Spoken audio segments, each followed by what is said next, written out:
So we're celebrating our dad as he turns 80 this year, and like anyone who reaches the age of 80, it really is a big deal. A lot of us are getting together for a party this summer. His brothers and sister are coming from as far away as Florida and Minnesota. All their children are coming.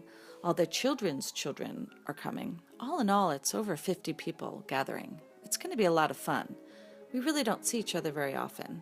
At least the cousins don't. We certainly didn't raise our children together.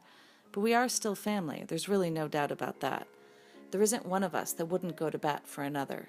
I'm not sure why we're such a tribe, living so far away from each other, but clearly we are. And the eldest elder, my dad, he's celebrating a big one. The thing about turning 80 is, you do a lot of looking back. He and my mom have known each other for over 60 years, and you can tell the way they move in unison. They have their routines, their private jokes. If you think about it, after all these years, they just fit together really well. 80 years is a long time by anyone's standard. 14 presidents, 7 major wars, moon landings, the advent of the color TV, Jack Daniels. Okay, I might actually be wrong about the Jack Daniels, but certainly our dad has reinvented it. Atomic energy, the plastic Christmas tree you don't have to throw out every year, and so many important advances that have catapulted his generation well into the 21st century. It's hard to tell which advances have had the most impact on any one given life, but if I were to guess which are my dad's favorites, I'd probably have to say indoor waterfalls and a healthy dose of online solitaire. Over the years, Dad has gone by many different names. He's been Jackie or Jack, John, JCP, Daddy, then Dad, then Poppy. But he's the same old guy. So kind, a great dad, a beloved grandfather to Madeline, Grace, Jasper, Apple, Isabel, Silas, Augie, Miles, Elias, Sadie, Isaac, and of course, baby Reed. And honestly, he's a bit goofy at times. I had my daughter Isabel, a really good sport, pretend she was interviewing her whole family for a project for school. But really, we just wanted footage of my dad, just in case there was a story we could tell that would be fun to present at the party. He probably wouldn't have gone for the idea of making a film solely about him and exploring his life. He might have become too formal or be worried about saying something that wasn't fitting of our eldest tribe member. He's like that. The story matters to him. Words matter to him.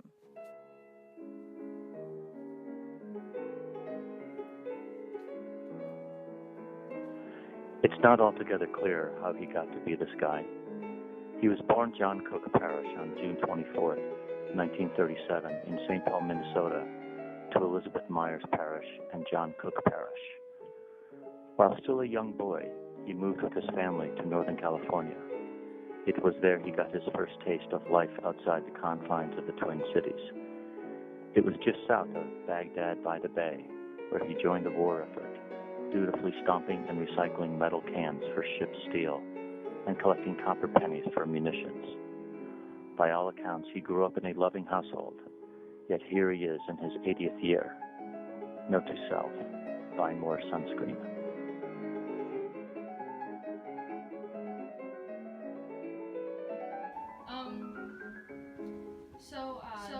You are the oldest? I am. And what are your siblings' names? My siblings are in order: Mike, Judy, and Bob. And what's the age difference between you guys? 5 years. Each? No, total. Oh, wow. My mother was very busy. So did you like being the oldest? I guess so. I just didn't know any difference. I was always the oldest. I still am the oldest. So how do I know if I would have liked being the youngest? I don't know. But it was kind of fun to be the oldest because I had the authority. You boss them around? A little bit. So would you say that you were nice to your siblings? I would say that I was very nice to my siblings because my parents insisted that I be nice to my siblings. In my class, there were 29 students, and I ranked 28th. So my parents thought it would be a good idea if they sent me away to school for PG year, which of course did not appeal to me one bit until they said, well, if we're going to send you away to boarding school, how about Switzerland? And I thought, that sounds like a good idea. John Parrish. We're talking about John Parrish. He's my father-in-law, among other things. What do you want to know? Le Rose, do you know anything about it?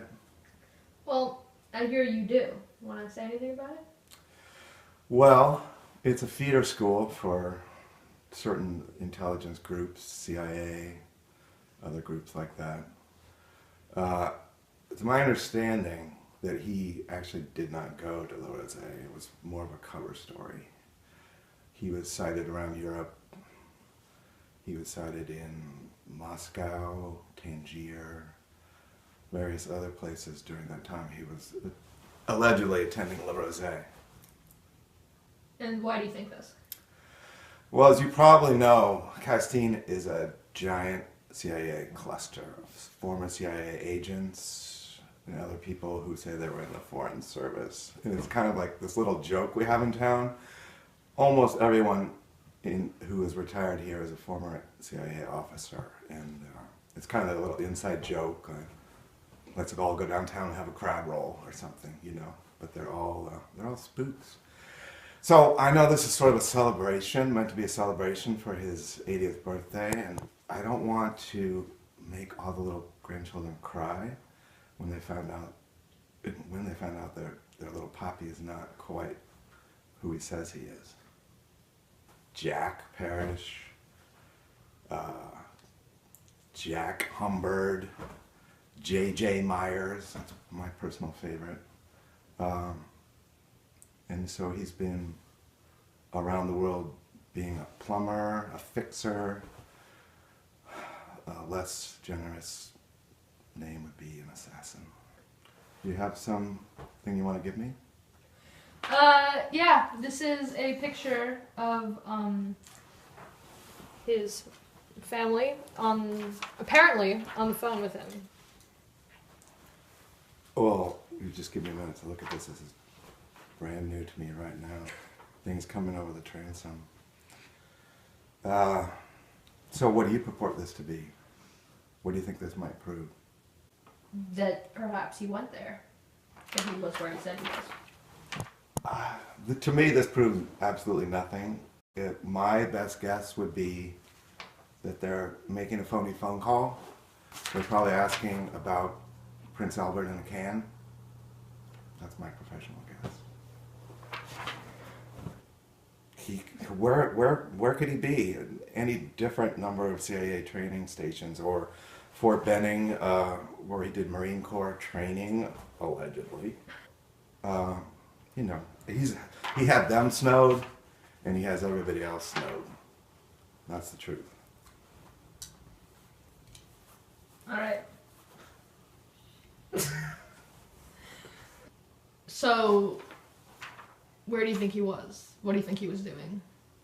The answers are too complicated to go into in this short time we have. I don't want to frighten the grandchildren any more than they might have already been frightened at this point. But for you who are old enough to handle the truth, I recommend you go to a website called poppyandcastroforever.com. It'll explain a lot, probably more than you want, and enjoy.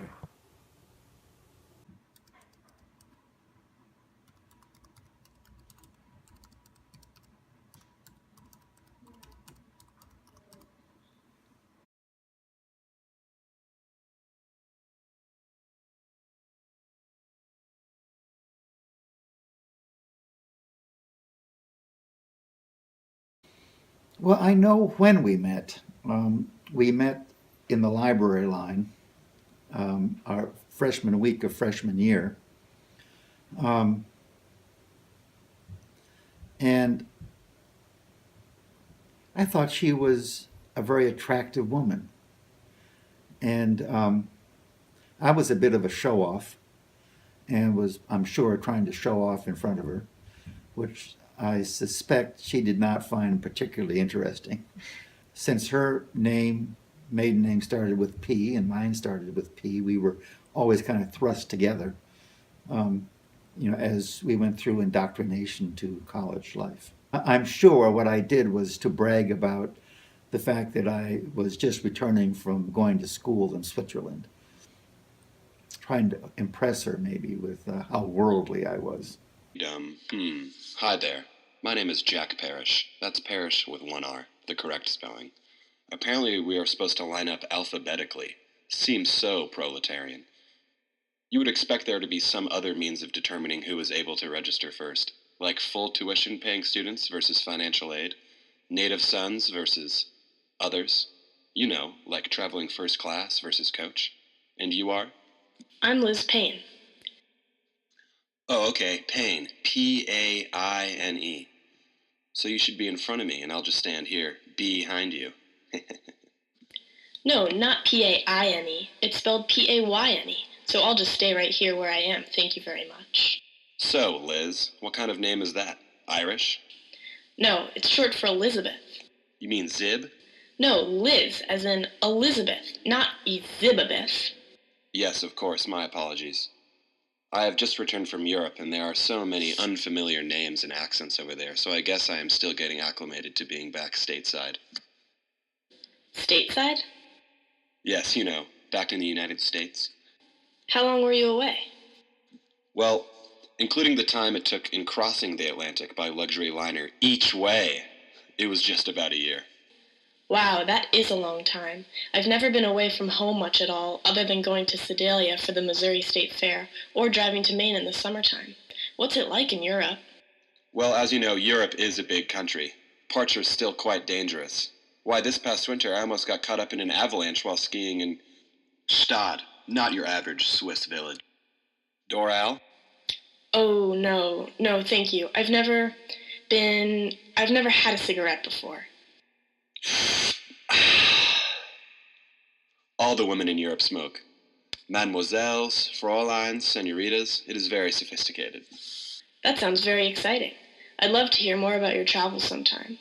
Of course, sometime sounds great. What dorm are you living in? I'm in the brand new Myers Hall on the east side of campus. Are you familiar with it? Yes, I have heard of it. May I call on you sometime? Yes, that would be very nice. Thank you. Terrific. Stupendous. Tremendous. Mom and Dad were married on July 9th, 1960, at Trinity Church right here in Castine. By all accounts, it was a beautiful wedding for this young couple. They set a high bar for all of us. 28 years and 62 days later, Dad gave away his first daughter, me, at the very same church. 9 years later, Dad gave Judy away on a summer evening at the house she lives in today. 3 years after that, he said goodbye to Betsy on the cliff in front of his house. I am sure part of him thought he would be losing his daughters forever, but clearly that did not happen. What did happen is he gained Josh, Kip, Steve, and the fabulous Julia Crow Parrish, or JCP the Third, as we like to call her. Without exception, these 12 grandchildren adore their grandfather. Through the home that he and Lizzie created here in Castine, these 12 have grown up capturing flags at Fort Madison, tug-of-warring on the 4th of July, and piled up on various couches in every house in town. With the eldest, Madeline, at 23, that's lots of summers. And year after year, they all come back. Now, if Poppy and Lizzie had 4 kids, and each of their kids had an average of 3 kids, then with the addition of great-grandchildren, we're looking at 56 members of this family returning to Castine summer after summer. We're going to need a bigger couch.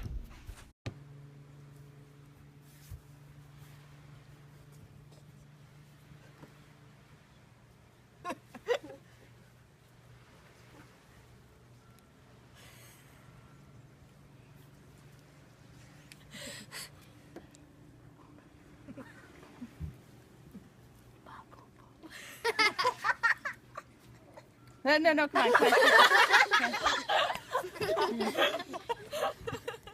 What?